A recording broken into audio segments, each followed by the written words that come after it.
Can you tell me a bit about how that trust process is? How you like when you're up there, you're looking at everything, body baseline, what's that really? Yeah, I definitely think you have to have a lot of trust in your coach because you need to know that they're going to be there to support you. And I think that just comes with like training with each other. Like you're with each other all the time. They're coaching you. They're teaching you all these things. It's like very valuable to have them there, and you're learning so much from them that like the trust just kind of comes naturally. It just builds as you work with them. And obviously, like I'm at my or on my third year here, and I've been with Adrian for so long, which is usually like most spot I get on floor with like double outs, and it's like I trust him to know that like he's gonna be there for me. Same thing for bars, and it's like you kind of just build that trust naturally, yeah. And do you guys ever like communicate before that stuff, or do you have a moment like you previously had where he like helped you or taught you that you're like, dang, I know he's there for me. Yeah, for sure. We definitely communicate. It's like, okay, I feel like I need you this turn, or like, it's like, it depends on the level too. Like, you can tell them, like, I need a lot of spot for this, or like, can you just stand there? Like, you kind of just have to express what you want from them so they know what type of support to give you in that moment.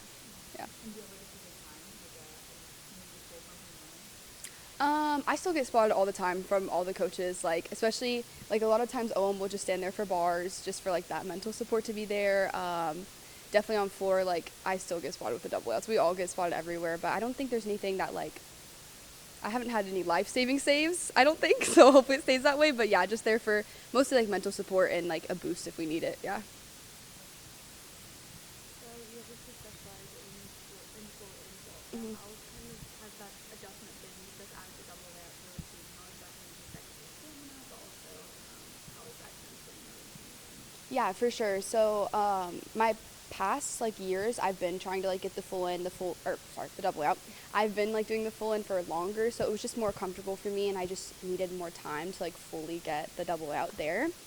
I would say I feel like it hasn't impacted me that much. Like I try not to think about like, oh, this is a new skill or anything like that. Just doing my normal, knowing like I've been training my butt off all the time to do it, and like obviously Adrian trusts me to do it, so it's like the same thing. Like not really. Obviously, like there's a different technique, which I think was the most improving I need to do from the full in to the double out. There was a difference there, but I feel like just with all the training and stuff, like I trust that I can do it, and Adrian trusts as well. So yeah. You were saying one of the most efficient people in the vault rotation. How has like your mindset been with the past struggles and some moments? Yeah, I just try my best. Like you can kind of see me on the sideline, just like laying on the floor. I've been recently like just putting headphones in, like anything to not think about what's going on in front of me. I feel like personally helps me a lot. Just focusing on that one moment and that one vault I have to do, and knowing that I'm in control of what I do, and nobody else can control that. Nothing that happens before me matters. It's just the approach I have going into that vault. So I think that's just been helping me to grow my mental game. That's been a big part of it as well. Yeah. What was kind of the message to the team after that rotation on Friday night, just kind of like through the rest of the day then? Yeah, I think a big part for me is just like not looking at the scores and just staying so close with our team, like making sure we're not worried about what OU is doing or anything else or any other team, because we can't control that. At the end of the day, we can only control what we do. So I think just making sure the team stays together and we just feel like that bond with each other to keep supporting one another, because at the end of the day, that's all we can do. Yeah. Going back on the road, how do you feel kind of going into that new challenge of going back on the road for the first time in your career? I mean, I'm feeling good. Yeah, we're traveling this week. My birthday's on the meet, so I'm just excited to be there with my team and just have fun and have a good meet. Yeah. You also love to pick out your core moves as like your heritage as well. Can you hmm talk a little bit about how that process was this year? Yeah, honestly, I think this was like the easiest year because I feel like at this point, me and Jeremy already have an idea of what we want to do. Like he already has the vibe down, we already have it, so it was pretty simple to find something. And a lot of my music just derives from like Arabic culture in general, or like Middle Eastern culture, anything to represent my family and other families. So yeah, it wasn't that hard. Just like found a few songs, and I was like, okay, this is good, and just like going through the cutting, what parts we wanted, and how to make it blend is like honestly the hardest part. But I feel like we did it pretty easily, and I had my 14 done pretty quick, so I was happy with that.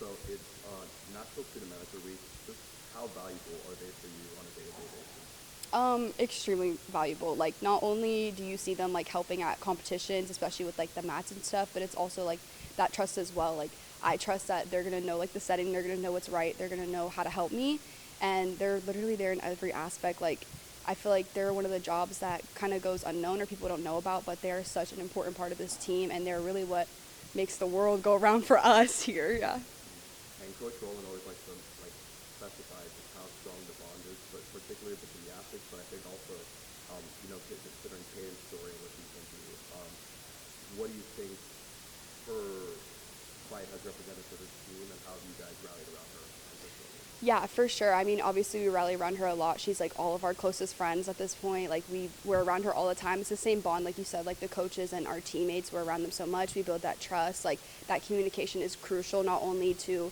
get like the job done, but also that friendship that we have as well. And I think her story is just so amazing to see that fight that she went through, and it's definitely something that pushes us every day.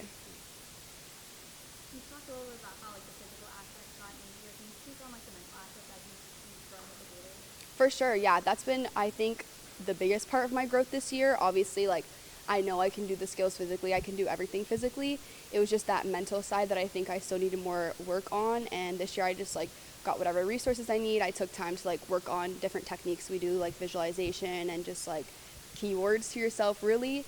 I think the thing I learned the most this year was just trial and error, like figuring out, okay, this worked for me one meet, this didn't. What do I need to do to make sure I'm 100% there with my mental game? And I think that's truly what's making the difference for me this year, yeah. Are there any like specific keywords you have, or like anything you do for yourself before maybe? Recently just like the headphones, like just like laying on the side, like feeling really grounded into the ground, feeling the moment, like feeling really present. I think it's super easy with like competitions to get ahead of yourself. Like, what if I make this mistake? How is this landing going to be? So just like really focusing on the present moment and my technique, being like, okay, I need to do X, Y, and Z to perform a good vault. Like that's what's going to help me, not focusing on like what's going to happen next. Yeah. Do you listen to anything in particular? It doesn't matter, nothing? The song right before I go, I've been listening to All the Stars by SZA and Kendrick. That one's really good for me. Yeah. I know this is very general, but you talked about how much support you feel in this program. How do you guys go about creating that environment? Everyone's so trusting. Yeah, I mean, it starts super early. I think earlier than people think. Obviously, coming off of nationals last year, that's where we made like the commitment to each other that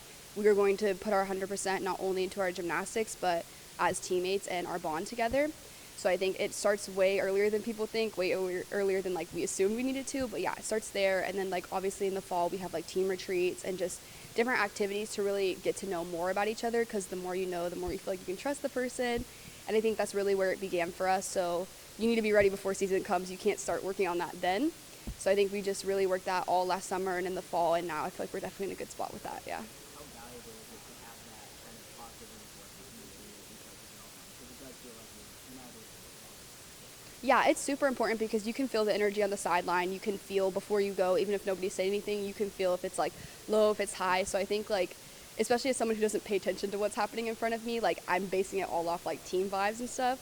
So I think having that support really is what makes me feel like I'm not only doing this for myself, of course, I'm doing it for my team and like the coaches and the staff as well, everybody here who have supported me in every single way, yeah. Is there anyone in specific who support you this year? Is there any like person you become a mentor to or mentors yourself? I think like being like a mentor, I just try my best to like support all the freshmen or like all the underclassmen. Like if they need any help, I'm going to be there. Like obviously basing it off of my experience so far, I definitely try to give them support in that way. And usually like before my vaults or like before I do something, I'll just go talk to like Sky really quick, and it's just like a little conversation really quick, or just like a little head nod, something that just feels like it's getting me right before I go. Yeah. Could you speak on like balancing academics, gymnastics? Obviously, you have a junior year here. Like, has that gotten easier for you? For sure. My freshman year, it was really bad. I was like staying up till 3 a.m. trying to study and like get school done, and then I was like, I'm exhausted for practice. Like, it was super difficult. I think it was a very large learning curve for me, like figuring out what I needed to do to get my balance. But I think that just comes with time as I've gotten through my classes. Obviously, there's been some that are really difficult, so that was also like trying to figure it out. But as of now, my classes are pretty manageable. Gymnastics, like just finding what I need to do to make sure I'm like getting enough sleep, eating well, training well, like all of the above. Yeah. How would you describe yourself outside the gym? What do you find yourself doing, not in the gym or in class? I like to just do like things that are chill, honestly, outside the gym. Like if it's just like sitting by the pool, like anytime I can just chill because I'm doing so much with school already and gym, like moving. I like to just like read a book sometimes or like do little arts and crafts things. Like that's so fun for me, yeah. This is super random. Do you play any other sports when you were growing up? I did dance and ballet before I started, but then I was like, this is awful, and then I switched to gymnastics, yeah. Do you think the environment in gymnastics, with kind of all the positivity you guys are, is different from other sports in any way? I know you might have It's a little difficult. I don't know that much about other sports as well, but I'm sure that for every single sport, like that encouragement, that like bond between your teammates is like a huge part of your success as well. Yeah. What age did you switch from ballet to gymnastics? I was like 7, almost 8 when I started gymnastics, so like technically a little later than like usually girls do, but I just remember I did like dance and ballet and I was like, Mom, this is so boring. I'm like, this is so boring. I want to do more. And she was like, I was still like going to the couch at home and like doing flips off of it. And she was like, let me just put you in gymnastics and see how this goes. Yeah. Were you homeschooled? Like, did you really focus on it in high school? Or? Yeah, in high school, like a few years before I came to college, yeah. But like when I was younger, my mom was like, let's just go have fun and see how it goes. And then she was still kind of in that mindset. And then eventually it just became serious. And it was like, okay, I need to go homeschooled. Like I need to really lock in for this. Yeah. I think it was middle school when I went homeschooled for it. Yeah. So was it around that time when you realized like, oh wow, it's like actually getting serious, like actually have potential move? I think I was still just having fun. Like it wasn't really till I got to high school where I was like, okay, now I really need to like level 9, 10-ish, where I was like, I need to lock this in and like figure it out. But before it was just like a fun way for me to get my energy out and just be with my friends. Yeah. When did you decide you wanted to compete in college? Not till I really got to high school. Like I knew I went to Gator meets when I was younger and I knew that like that was super cool to me and that's something I wanted to do, but I just didn't really like think about it that much. Like I didn't know how that happened. So I was like, okay, I'll just do it for fun and see. But yeah, when I got to high school, that's when I was like, okay, I do actually have a chance to like go compete for the Gators, so I'm gonna really hone into that. Yeah. Was the Gators like the one place you wanted to compete? Were you looking at other options? I mean, it was mainly the Gators. Like I got other options and it was like super interesting and stuff, but I grew up watching the Gators. I lived in Florida my whole life, so like we would come to the meets all the time and that was just like my dream to be here. Yeah. Thank you.